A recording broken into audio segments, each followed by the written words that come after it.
Assalamualaikum warahmatullahi wabarakatuh. Selamat berjumpa kembali dengan Cakra Suara Media. Ini kita akan kedatangan salah satu tokoh muda di Cianjur. Untuk adapun isi pembahasan kali ini seputar berjalannya roda pemerintahan Haji Herman Suherman, yaitu Bupati Cianjur. Lebih lanjut atau tanggapan komentar-komentar semenjak pemerintahan Haji Herman Suherman 3 tahun dari 2020 sampai dengan tahun 2023. Selamat sore Kang Asep. Sore. Ya, Media. kita ngobrol-ngobrol nih Kang Asep. Boleh. Kita kan pemerintahan Haji Herman Suherman ini kan sudah berjalan 3 tahun ya. 3 tahun dari mulai terhitung tahun 2020. Ya. Tepatnya Desember ya. Desember. Terus ya. Ini aja Kang Asep, saya ingin ada tanggapan dari Kang Asep. Dari kacamata Kang Asep itu seperti apa sih ini kinerja atau kinerja pemerintahan yang sedang berjalan ini? Terus ya kita sorotin dari pertama ya, kita bicara pertamanya Bapak Haji Herman Suherman memimpin Cianjur. Begitu dilantik Pak Herman dengan star yang begitu gagah dan bisa menjadikan Cianjur manjur yang tadinya Cianjur agak tumpul, ada tercemari dengan virus-virus akhlak ya. Nah ternyata sekarang Bapak Herman muncul dengan demikian. Pada akhirnya kami juga merasakan bangga pada Bapak Haji Herman Suherman, kebijakannya, lantas juga pelayanan publiknya agak meningkat. Tapi setelahnya agak merosot Bapak Suherman itu agak ngerem ya di dalam hal kebijakannya itu. Setelahnya pasca gempa. Nah pasca gempa itu di dalam hal pasca gempa banyak terdengar kenegatifannya ya dari pemerintah semacam di dalam hal ini bagaimana agak pembicaraan Bapak Jokowi sendiri waktu beliau berkunjung ke Cianjur dan berbicara di Lapang Perwatasari, semua warga Cianjur yang rumahnya rusak, kaya maupun miskin, semua dibagi sesuai dengan aturannya. Ada yang rusak sekian. Ya pada akhirnya masyarakat itu sendiri berharap dan akan menunggu bantuan. Ya memang dalam keadaan gempa segala sesuatu di Cianjur itu perekonomian sulit. Jadi tolak ukurnya pemerintahan Pak Haji Herman ini seperti apa? Indikator keberhasilan daripada, kalau indikator daripada Pak Haji Herman sendiri untuk memimpin Cianjur itu ya istilahnya belum nampak jelas ya. Belum nampak jelas itu gimana kebijakan beliau. Jadi maksudnya pembangunan Cianjur. Pembangunannya itu seperti apa gitu ya, yang pembangunan menonjol gitu. Ya yang agak menonjol dari pertama itu Pak Herman itu sendiri menonjol di dalam pelayanan publik. Di dalam hal pelayanan publik ada perbaikan. Di dalam hal ini memang itu sangat membanggakan. Tapi di dalam setelahnya pasca gempa apa yang dibicarakan Pak Herman itu nggak jelas. Nggak jelasnya gimana? Nggak jelasnya semacam yang tadi ya Islam membicarakan bahwa Bapak Haji Herman Suherman sesuai dengan senada dengan Bapak Jokowi bahwa yang rumahnya rusak karena gempa akan diberi bantuan untuk membangun rumah kembali. Di antaranya sekian. Nah, Pak Herman sendiri senada waktu itu.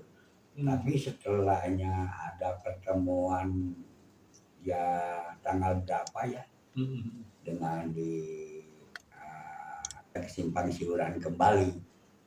Nah itu kan sebuah kebijakan walaupun yang bukan dibicarakan oleh Bapak Herman sendiri sama stafnya ataupun ya istilahnya kayak orang-orang. Ini yang yang ketangkap dari Kang Asep sendiri, ini pemerintah Iya. Pak Herman ini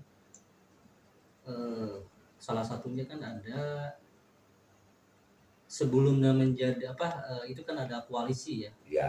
Ada partai koalisi gitu. Iya, partai Ini koalisi. Nah, ini kan salah satu programnya itu kan banyak sekali kan gitu. Iya. Ada job desk itu.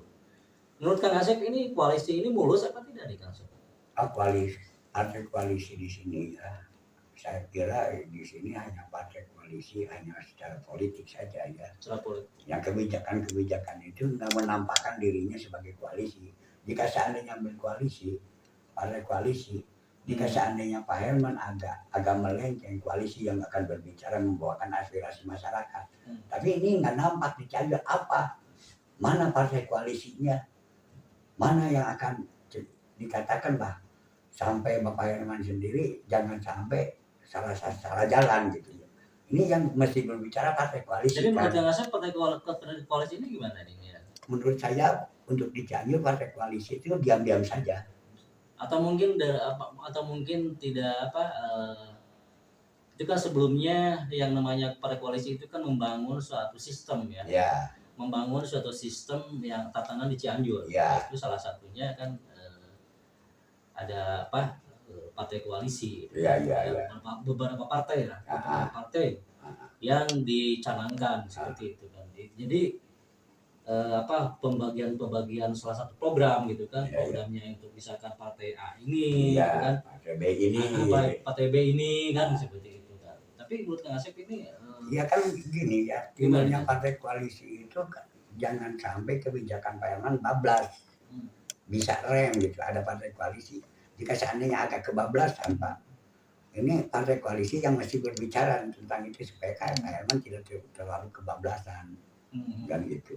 Ini fungsinya partai koalisi di sana. Jadi selama ini menurut Kang Asep partai koalisi gimana? Menurut saya itu partai koalisi itu nggak banyak terdengar gitu ya. Nggak ada sampai terdengar bagaimana partai koalisi itu sesuai dengan apa yang dikatakan tatanan Cianjur. Tatanan Cianjur ingin membangun Cianjur yang manjur. Tapi partai koalisi menuju nggak ke sana. Nah, partai koalisi itu apa yang menjadikan kebijakan Pak Herman begitu. Walaupun Pak Herman sedikit agak condong ya, nggak dilurusin sama partai koalisi. Mesti partai koalisi itu berbicara tentang itu. Pemirsa, perbincangan kita ini sangat menarik sekali dengan Kang Asep ya. Untuk lebih lanjut kita break dulu.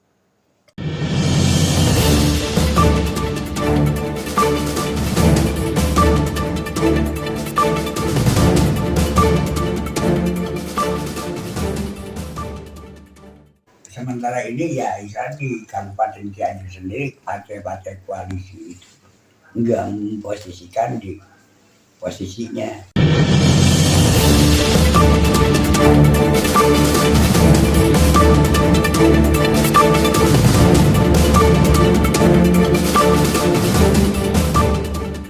Koalisi pastinya menjadi rem lah bagi. Jadi sempat tidak bisa berjalan ya? Ya koalisinya nggak berjalan gitu. Koalisinya itu contohnya gini, Gempa Cianjur ya. Gempa Cianjur, mana partai-partai koalisi yang membicarakan Gempa Cianjur, korban Gempa Cianjur bagaimana? Sementara di pemerintah daerah yang dipimpin Bapak Haji Herman sendiri ada ramai di warga ya di warga masyarakat begini yang mestinya berbicara partai koalisi. Apa benar atau tidaknya nih? Ini tidak ada sama sekali, apalagi membicarakan korban yang dititipkan sama sekali. Tapi kan mereka sudah kembali ke partainya masing-masing gitu kan.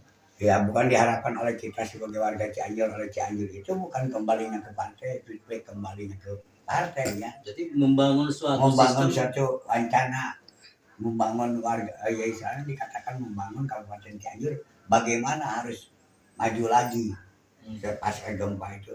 Bagaimana pemikiran ide-idenya supaya Cianjur itu cepat pulih kembali yang masih kita bicarakan, bagaimana korban gempa seorang anak yang di bawah 5 tahun atau sekolah SD 2, 3, kelas 3 gitu, ditinggalkan oleh ibu bapaknya. Partai koalisi ini kan ini membangun sistem pemerintahan ya. Ya, Jadi ya. kan itu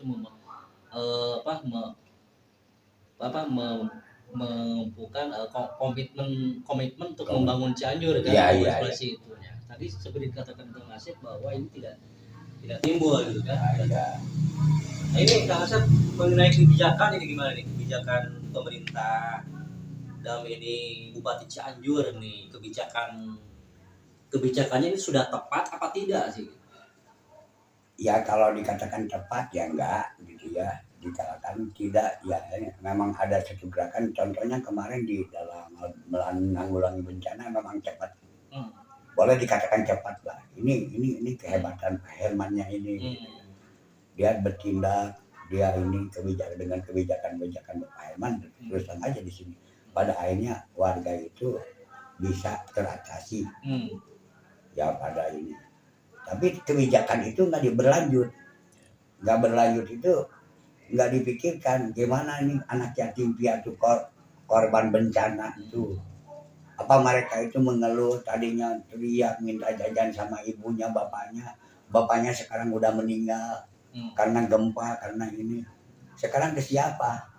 Nah di sini itu yang diharapkan oleh kami daripada ya kepemimpinan Pak Herman Cianjur itu ada turunlah ke sana melalui dinas sosialnya apa akhirnya merawat daripada anak yatim piatunya itu. Nah itu mesti nampak. Dan di sini juga partai koalisi nggak berbicara tentang itu. Ada nggak yang berbicara? Ada yang memperhatikan itu? Nggak ada sama sekali. Di Nabowo mereka itu pada tangisan anak kita gimana gitu. Kalau tangisan anak kita minta jajan. Jadi menurut Kang Asep harus bagaimana nih? Ya menurut saya kurang cepat tanggap gitu. Cepat tanggap. Ya, kurang cepat tanggap. Di dalam hal ini kebijakan harus tuntas, kebijakan gini. Jangan nantinya dengan stafnya Pak Herman itu ada simpang siuran ya. Adanya begini, setelahnya dibahas lagi, lain lagi, begini lain lagi kan gitu. Itu bukan satu kebijakan daripada seorang pemimpin ya. Nggak tegas gitu. Kalau kebijakan demikian, ini masih cair gitu. Cairlah. Nah semacam ini bantuan untuk rumah warga gitu yang kena bencana. Ini harus, kenapa nggak turunin aja. Nah, tapi mungkin kan itu sistem kan? Iya sistem itu dibangun oleh ya istilahnya dikatakan oleh pemerintah daerah. Kalau memang itu sistem pemerintah sudah dibangun demikian, gitu. Ya. Tapi nggak ada salahnya, sistem itu kan sistem bisa berubah. Sistem itu pasti ada perubahan. Oh ini gini tergantung dari. Jadi menurut Kang Asep kebijakan sama implementasi ini sinkron atau tidak? Kebijakan sama implementasi di lapangan gitu. Ini kan banyak suara kebijakan samar kan di kebijakan sama implementasinya di lapangan itu kayaknya kurang sinkron. Jadi nggak cepat tanggap. Jadi menurut Kang Asep solusinya ini ya Pak Herman harus cepat tanggap gitu. Seorang pemimpin kan harus cepat tanggap. Apa yang harus kebijakan ini yang dibijakan? Misalkan ini ya harus dia cepat tertindak. Tapi kan Pak Herman sudah menginstruksikan kepada OPD ya, dalam ini kan kalau untuk penanganan bencana kan itu ada OPD ya. OPD dalam ini kan BPNPB ya, BPPD ya. BPPD juga mungkin kan itu ada kerjasama yang baik gitu ya. Delegasi gitu. Memang benar Pak Herman udah delegasi ke anak buahnya gitu ya. Terutama di sini yang menanggulangi hal ini. Ada delegasi itu. Tapi ya mestinya Pak Herman setelahnya delegasi ada pemantauan supaya Pak Herman sendiri juga nggak simpang siur di dalam penjelasan di depan warga. Kemarin Pak Herman di dalam warga itu ya istilahnya cair 60 30 40 ya. Nah 60 40 ketika ada pertemuan lagi di lain tempat rubah lagi Ini masyarakat itu jadi yang dipegang yang mana? Contohnya semacam Bapak sendiri jika kena jelas mengarahkan bantuan itu. Ketika waktu pertemuan itu kan menurut Bapak Jokowi semua kaya atau miskin semua kebagi dapat bantuan itu dan bisa dicairkan secepatnya. Malahan sekarang ini pada akhirnya ke sini ada ini, ada ditenderin, ada di ini. Masa rumah rusak retak aja ditenderin kan? Ya. Nah kebijakan-kebijakan itu yang harus ditanggapi cepat tanggap Pak Herman, ini harus kebijakan apa yang diterapin gitu. Nah jika seandainya Pak Herman keserahin ke warga, yang penting nanti setelah finishing diselesaikan oleh warga itu rumahnya, baru cek finishing benar enggak diterapin. Kalau enggak benar terserah dia, kita udah bantu pemerintah. Nah kan itu hak mereka, bagikan gitu. Kan itu bukan diturunkan daripada APBD ya, bukan diturunkan dari pemerintah daerah, tapi diturunkan oleh pemerintah pusat. Nah pemerintah pusat sudah menurunkan, kan nggak lucu sampai ada gini ya. Ini sebenarnya kebijakan gitu ya. Nah, ini konsep data yang terakhir saya dapat informasi bahwa untuk rehab ringan, rusak sedang dan berat ini sekitar 71.000 ya, 71. Ini menurut Kang Asep ini berapa persen dari jumlah semuanya yang rusak? Ini berdasarkan data dari BNPB pusat ya. Ini yang masuk itu minggu kemarin itu sekitar 71.000. Ya. Nah, itu pun di berbagai tahap. Ada tahap 1, tahap 2 dan tahap 3. Ini menurut Kang Asep ini efektif tidak? Ya kalau menurut saya kalau di tahap 1 kalau rumahnya beratnya agak berat gitu ya, dikatakan kan ketergantungan kualitas rumahnya gitu ya. Jika seandainya rumahnya di ini apa bisa diturunkan hanya 4 juta misalkan, bisa selesai enggak? Itu sama tenaga kulinya. Nah kenapa enggak diturunin langsung aja, tapi ini harus target selesai tanggal sekian. Jadi si warga itu membangun rumahnya sesuai dengan itu. Jadi Kang Asep harus bagaimana nih? Ya, harusnya serahin ke warga cepat pembangunan dikasih timing waktu dengan pengawasan yang ketat. Yang pengawasan yang ketat. Pengawasan yang ketat nanti timing waktunya tanggal sekian harus selesai. Nah dari pihak pemerintah datang ini dengan sanksi misalkan kalau enggak dana yang sebagian misalkan atau diambil lagi atau di mana, ini itu bisa warga bisa cepat menyelesaikan rumahnya kan gitu ya. Ini lebih bagus begitu. Kalau menurut baik, terima kasih. Pembicaraan kita sudah semakin memanas nih terkait kinerja daripada pemerintahan Haji Herman Suherman yaitu Bupati Cianjur. Untuk lebih lengkap dan menyimak terus video atau channel kami Cakra Suara Media. Billahi taufiq hidayah. Wassalamualaikum warahmatullahi wabarakatuh.